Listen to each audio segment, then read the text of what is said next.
বটগাছের সামনে চিন্তিত ভঙ্গিতে দাঁড়িয়ে আছে লিখন। শীতের শুষ্কতায় বটগাছের অধিকাংশ পাতা ঝরে পড়েছে। লিখনের কাছে শীতকাল খুবই অপছন্দের ঋতু। শীত চরম শুষ্কতার রূপ নিয়ে প্রকৃতির ওপর জেঁকে বসে থাকে, যা সহ্য হয় না লিখনের। ঠান্ডা লেগেই থাকে। ছোট থেকে কয়েকবার নিউমোনিয়া ভুগেছে। সে মনে প্রাণে বিশ্বাস করে রুক্ষতার, তিক্ততা ও বিষাদের প্রতিমূর্তি শীতকাল। লিখন এক হাতের তালু দিয়ে আরেক হাতের তালু ঘষে উত্তপ্ততা সৃষ্টি করে। ভীষণ ঠান্ডা লাগছে। তখন পদ্মজা এত দ্রুত হাঁটছিল যে মনে হচ্ছিল সে পালাতে চাইছে। লিখন আর এগোয়নি, পালাতে দিল পদ্মজাকে। মগা বলেছে পদ্মজার লোক সমাজে খুব ভয়, তাই লিখন এই নির্জন মাঠের পাশে বটগাছের নিচে দাঁড়িয়ে আছে।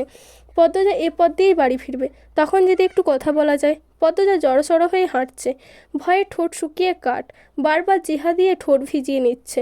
পদ্মজা মিনমিনে গলায় পূর্ণাকে ডাকলো, পূর্ণা রে। পূর্ণা তাকালো। পদ্মজা এদিক ওদিক তাকিয়ে বলল, আমার ভয় হচ্ছে। উনি মাঝপথে দাঁড়িয়ে নেই তো? পূর্ণা চরম বিরক্তি নিয়ে বলল, থাকলে কি হয়েছে, খেয়ে ফেলবে? পদ্মজা আর কথা বলল না। পূর্ণার সঙ্গে কথা বলে লাভ নেই। তখন লিখন শাহকে পাত্তা না দেওয়ার জন্য পূর্ণার খুব রাগ হয়েছে। পদ্মজা বরাবরই মাথা নিচু করে হাঁটে, তাই লিখন শাহকে দেখতে পেল না। পূর্ণা দূর থেকে দেখতে পায়, কিন্তু এইবার আর পদ্মজাকে আগে থেকে বলল না। সে উত্তেজিত হয়ে ভাবছে, লিখন শাহ যখন আপার সামনে এসে দাঁড়াবে কী যে হবে। লিখন পদ্মজার দূরত্ব মাত্র কয়েক হাত। তখন পদ্মজা আবিষ্কার করলো লিখনের উপস্থিতি। সে দ্রুত ওড়নার ঘোমটা চোখ অবধি টেনে নিল। ভয়ে লজ্জায় তার সর্বাঙ্গে কাঁপন ধরে গেছে। লিখনের পাশ কাটার সময় পুরুষালী কণ্ঠটি ডেকে উঠল, পদ্ম। পদ্মজা দাঁড়াতে যায়নি, তবুও কেন যেন দাঁড়িয়ে গেল। লিখন দু এক পা এগিয়ে আসে। পূর্ণার ঠোঁট টিপে সেই দৃশ্য গিলছে। লিখন উসকুস করতে শুরু করে, কথা গুলিয়ে ফেলছে। পদ্মজা লিখনকে পেছনে ফেলে সামনে এগিয়ে যায়। লিখন হতভম্ব হয়ে অবাক চোখে শুধু চেয়ে রইল। পূর্ণা বলল, আমাকে বলুন, আমি বলে দেব। লিখন পকেট থেকে একটা চিঠি বের করে অনুরোধ স্বরে বলল, দয়া করে তোমার বোনকে দিও। আগামীকাল বিকেলে ঢাকা চলে যাব।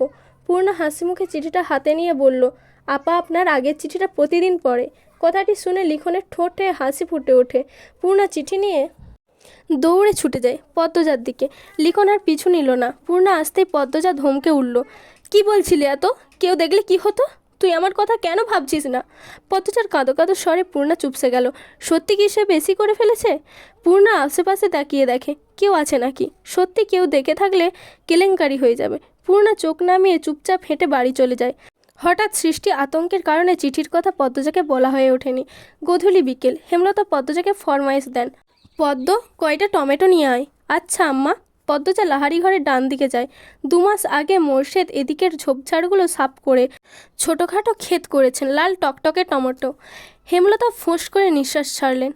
বাসন্তী নামক মানুষটিকে কী কারণে ত্যাগ করলেন মোর্শেদ? এই বিষয়ে কোনো প্রশ্ন করলেন না।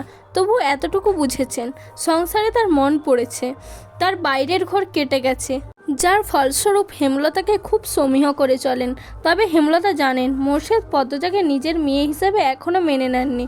তা নিয়ে মাঝে মধ্যেই খোঁচা দেন। এত অবিশ্বাস মানুষটার। পদ্মজা সাবধানে ক্ষেতের মধ্যখানে গেল। টমেটো ছিঁড়তে গিয়ে মনে পড়ে গেল লিখনের কথা। মনে মনে ভাবলো, কেন এসেছেন উনি, কী বা বলতে চেয়েছিলেন। জানার জন্য ব্যাকুল হয়ে ওঠে পদ্মজার মনটা। আপা, একটা কথা বলি। পদ্মজা চমকে পেছনে তাকালো।